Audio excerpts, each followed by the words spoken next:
Take a slow breath with me for a moment. Let me ask you something gently. Have you ever noticed that your body just doesn't recover the way it used to? Your skin heals slower, your joints feel stiffer in the morning, your energy isn't quite what it once was, even when you're trying to do the right things. If that sounds familiar, I want you to know something right away. You're not broken, and you're not failing your body. What you're experiencing is very real, very human, and very explainable. Today, I want to talk to you calmly, honestly, and as a doctor who genuinely cares about how your body repairs itself, how collagen and mitochondria are deeply connected to longevity, and most importantly, how you can support these systems in a way that feels safe, realistic, and sustainable.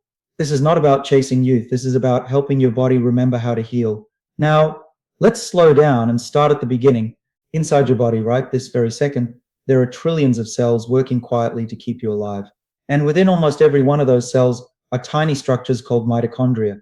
You may have heard them called the powerhouse of the cell. And while that's true, it's actually an understatement. Mitochondria don't just produce energy, they decide how well you age. They influence inflammation, hormone balance, muscle strength, brain clarity, and even how much collagen your body can make and maintain. When mitochondria are healthy and plentiful, your body repairs efficiently. When they are damaged or depleted, aging accelerates. This is why two people of the same age can look, feel, and function completely differently. And here's the reassuring part. Your body can make new mitochondria even later in life.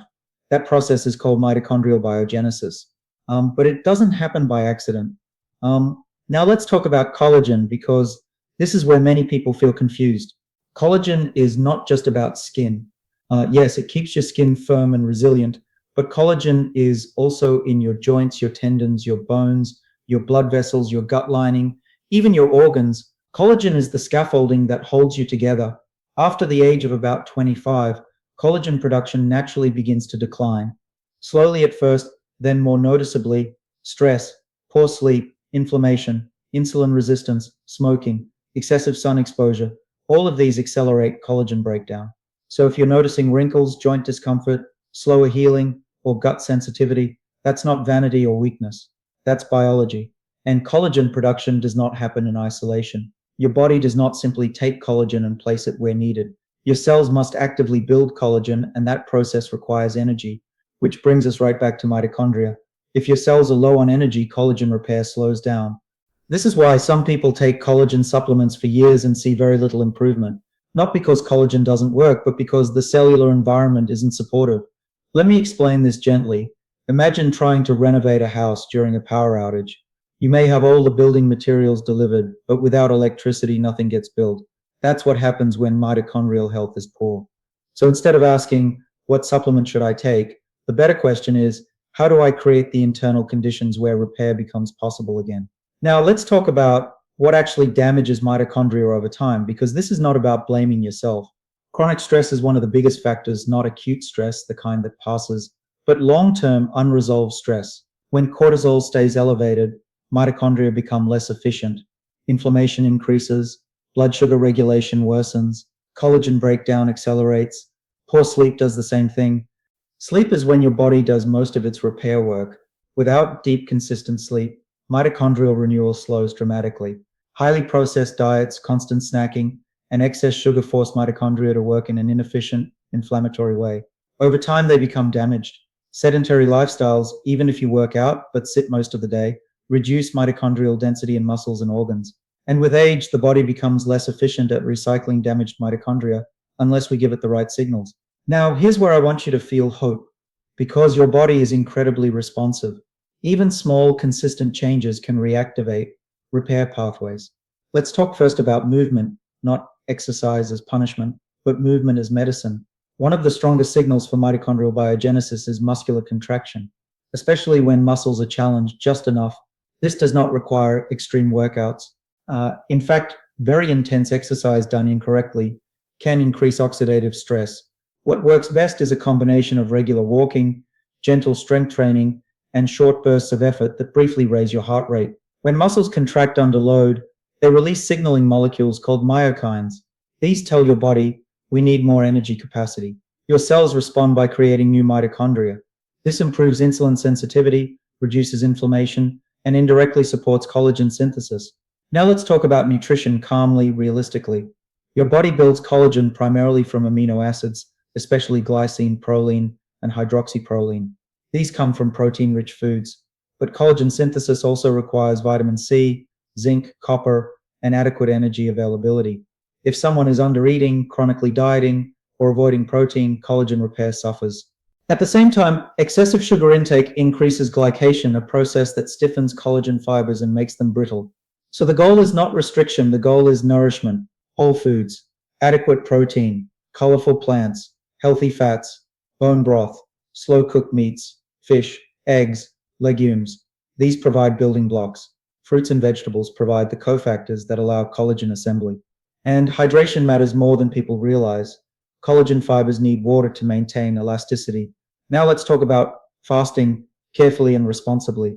Short periods of fasting, when done safely, can stimulate mitochondrial renewal through a process called mitophagy, the removal of damaged mitochondria. But fasting is not appropriate for everyone. If someone is under high stress, underweight, hormonally fragile, or struggling with sleep, fasting can do more harm than good. This is where personalization matters. Sometimes simply spacing meals, reducing late night eating, and allowing a consistent overnight fast of 12 hours is enough to stimulate repair without stress. Longevity is not about extremes, it's about rhythm. Now let's address supplements because I know many of you are curious. Collagen supplements can be helpful, especially hydrolyzed collagen peptides. They provide raw materials, but they are not magic. Vitamin C is essential if you're using collagen. Without it, collagen synthesis is impaired. Magnesium supports mitochondrial function and sleep quality. Omega-3 fatty acids reduce inflammation and protect mitochondrial membranes. CoQ10 plays a direct role in mitochondrial energy production, especially as we age. Nutrients like B vitamins, iron, and selenium also support energy metabolism, but they must be appropriate for the individual. This is why blindly stacking supplements rarely works. Now let's talk about something often overlooked: light. Natural sunlight in the morning helps regulate circadian rhythm. Circadian rhythm controls mitochondrial repair cycles and hormone release. Poor light exposure confuses the body. Good light exposure restores rhythm. Just 10-20 minutes of morning light can improve sleep, cortisol balance, and mitochondrial health. And speaking of sleep, this is not optional. During deep sleep, growth hormone is released, and growth hormone supports collagen synthesis, muscle repair, fat metabolism, and mitochondrial renewal. If sleep is poor, repair slows. Improving sleep often improves everything else. Now, I want to talk about aging. Honestly, aging is not a disease, but accelerated aging is often the result of chronic cellular stress. Longevity is not about living forever. It's about maintaining function, independence, clarity, and comfort for as long as possible. When mitochondria are healthy and collagen repair is supported, people move better, heal better, think clearer, and feel more resilient. This is why longevity medicine focuses on metabolic health, muscle preservation, inflammation control, and mitochondrial function, not just lifespan. And here's an important truth I want you to hear clearly. Your body is always trying to heal. It never stops. Sometimes it just needs the obstacles removed. Now, let's bring this together gently. If you want to boost collagen and support mitochondrial renewal for longevity, start with consistency, not intensity. Move your body daily, eat enough protein and whole foods, sleep deeply, manage stress with compassion, not judgment, support your body with nutrients when appropriate, expose yourself to natural light, avoid chronic extremes, and most importantly, be patient. Repair takes time. Cells don't change overnight, but they do respond. I've seen people in their 40s, 50s, 60s, and beyond regain strength, improve skin quality, reduce pain, and feel more energetic, not because they chased trends, but because they worked with their biology. And you can too. If you take one thing from this conversation, let it be this: you are not aging too fast. Your body is not beyond repair, and it is never too late to support healing.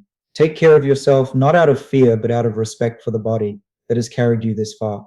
I'm glad you're here, and I'm glad you're listening to your body. We'll keep taking this journey together, calmly, intelligently, and with trust.